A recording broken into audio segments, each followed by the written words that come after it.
Assalamualaikum warahmatullahi wabarakatuh, Bu Erina dan juga Bu Dewi. Perkenalkan kami dari kelompok 5, dan pada kesempatan ini kami akan mempresentasikan hasil brainstorming kami terkait ide produk permainan yang akan kami rancang untuk penyusunan tugas akhir nanti. Sebelumnya, perkenalkan, saya Almira Rizky dengan 3 digit NIM terakhir 50. Saya Rela Hakim Putri Kartika dengan 3 digit NIM terakhir 100. Saya Safia Novita Ramadhania dengan 3 digit NIM terakhir 046. Saya Priyo Manggarai Skandar dengan 3 digit NIM terakhir 097. Dan saya Fatania Gaisani dengan 3 digit terakhir 038. Baik, sebelum kami masuk ke penjelasan atau deskripsi permainan yang akan kami rancang, kami ingin memperkenalkan dasar teori dulu, di mana di sini kami berangkat dari teori perkembangan biasa, khususnya tahap operasional konkret untuk usia 7 hingga 11 tahun. Di mana pada tahap ini, menurut Santrok tahun 2017, anak itu mulai dapat berpikir secara logis terkait peristiwa dan objek yang ada di sekitarnya, kemudian melakukan operasi konkret dan juga seriasi atau mengklasifikasikan benda dalam bentuk-bentuk yang berbeda. Nah, pada tahap ini, anak-anak mulai terlibat dalam permainan yang memiliki aturan dan struktur tertentu seperti permainan kartu, papan, atau permainan tim. Nah, menurut salah satu penelitian terkait implementasi teori GNPASI ini pada pembelajaran matematika, anak itu mulai dapat memahami konsep seperti bilangan, reversibilitas, hingga penyelesaian masalah matematika yang lebih kompleks melalui penggunaan objek atau situasi konkret di sekitar mereka. Nah, berangkat dari teori ini, kami menemukan suatu produk perencanaan yang nantinya akan kami buat, di mana hal ini akan dijelaskan lebih lanjut oleh rekan saya. Nah, jadi hasil dari dasar teori tadi kita diskusikan, dan jadilah satu produk permainan yang kita namakan Arithmetic. Jadi, Arithmetic itu permainan kartu berbasis aritmatika yang ditujukan untuk kalangan usia anak 7 tahun ke atas untuk mengasah kognitif. Dalam satu set alat permainan, terdapat kartu berwarna, kurang lebih warna yang bakal kita pakai itu ada 3 dengan variasi angka 0 sampai 9, dan kartu dengan lambang tambah, kurang, dan sama dengan.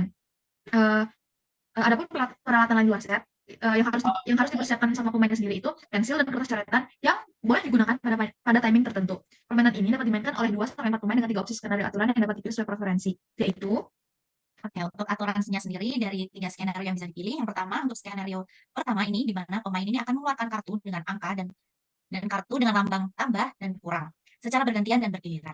Namun, pemain dapat mengeluarkan kartu 0 tanpa mengeluarkan lambang apapun sebelumnya, sehingga jumlah bilangan sebelumnya akan ditambahkan angka 0 di belakangnya. Nah, misal nih, jumlah total bilangan kartu yang dikeluarkan adalah 2, 3, dan ada pemain lagi yang mengeluarkan angka 0, maka bilangan akan menjadi 230 atau 230. Ketika ada pemain yang mengeluarkan lambang sama dengan, maka pemain selanjutnya harus bisa menyebutkan total semuanya. Pemain ini diperkenankan untuk berhitung dengan media pensil dan kertas coretan, namun hanya setelah tanda sama dengan dikeluarkan. Nah, jika pemain tersebut salah, maka ia harus mengambil seluruh kartu yang dikeluarkan di tengah, dan jika ia berhasil menjawab pertanyaan yang dengan benar, maka kumpulan kartu tersebut akan hangus. Penilaian salah maupun benar ini akan dilakukan secara bersama dengan meninjau ulang seluruh kartu yang telah dikeluarkan sebelum tanda sama dengan.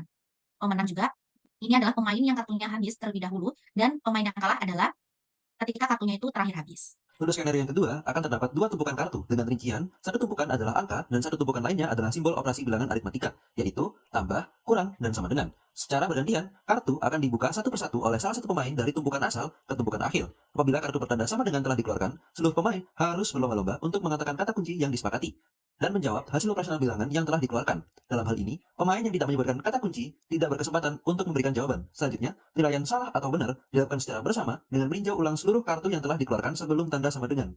Apabila jawaban benar, pemain tersebut berhak mendapatkan seluruh kartu yang telah dikeluarkan pada tumpukan akhir. Sementara, apabila jawaban salah, maka tumpukan akhir hangus, dan pemain yang telah menjawab tidak berhak untuk mendapatkan tumpukan kartu tersebut. Permainan akan dilangsungkan hingga seluruh tumpukan kartu habis, dan pemain dengan jumlah kartu terbanyak adalah pemenangnya. Nah, selanjutnya pada skenario ketiga, awal permainannya mirip dengan skenario pertama ya. Jadi awal permainan dimulai dengan pembagian seluruh kartu kepada seluruh pemain hingga kartunya itu habis. Tapi perbedaannya saat skenario 1 dan skenario 2 itu pemainnya tidak tahu kartu yang akan dibuka itu kan kartu apa. Sedangkan pada saat skenario 3, seluruh pemain itu mendapatkan kartunya masing-masing, itu juga akan mendapatkan waktu untuk menyusun dan merancang strategi. Jadi kartunya boleh dibuka dan bisa dilihat. Nanti salah satu pemain itu akan menjadi pemulai ronde. Nah, hal ini itu dapat ditentukan dengan cara mobilitas sama pemain. Saat salah satu pemain sudah memulai ronde dengan meletakkan kartu pertama, pemain di sebelah kanan harus melanjutkan ronde kedua dengan mengeluarkan kartu dari deck miliknya tepat di atas kartu sebelumnya. Jadi kartu yang sudah dikeluarkan itu harus bertumpukan dan tidak boleh dijabarkan. Permainan ini akan terus berjalan, terus berlanjut hingga salah satu pemain itu mengeluarkan kartu sama dengan. Yang artinya pemain di sebelah kanan itu harus menjawab hasil dari kalimat matematika yang sudah dibuat. Apabila jawaban salah, maka kartu akan diambil oleh sang penjawab karena salah. Namun apabila jawabannya benar, kartu tersebut akan dihasilkan dari seluruh pemain. Jadi konsep dalam skenario ketiga ini, secepat-cepatnya menghabiskan kartu itulah kemenangannya. Baik, berdasarkan 3 skenario yang telah disampaikan, di sini terdapat 3 aspek perkembangan yang distimulasi dari permainan ini. Jadi yang pertama itu, yang aspek utamanya itu adalah olah pikir, di mana di sini itu melatih kemampuan kognitif anak sebagaimana yang telah dijelaskan oleh rekan saya tadi. Anak ini diajarkan untuk memahami sebab akibat melalui pemecahan operasi hitung dan juga mematuhi aturan bermain. Kemudian aspek yang kedua adalah olah rasa yang berkaitan dengan regulasi emosi, bagaimana anak ini dapat mengekspresikan kemenangan dan juga kekalahan dengan sportif. Dan aspek yang ketiga adalah olahraga, hal ini berkaitan dengan motorik halus, di mana salah satu dari skenario tadi itu melibatkan koordinasi mata tangan dengan media kartu, pensil, dan juga kertas. Mungkin demikian rancangan produk yang akan kami sampaikan. Terima kasih. Wassalamualaikum warahmatullahi wabarakatuh.